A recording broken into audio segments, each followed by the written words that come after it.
Hi there, today, I'm going to show you how to sign up for GetResponse for free, quick, simple, and straight to the point.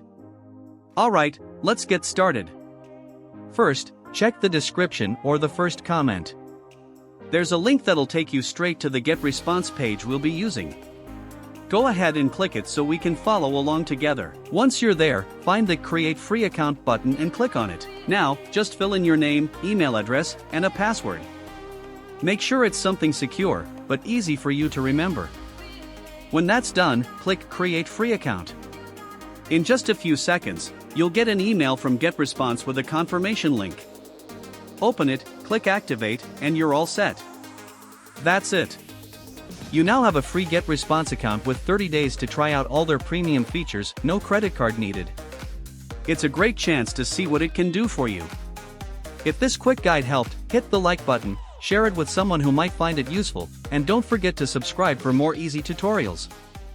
Thanks for watching, and I'll see you in the next one.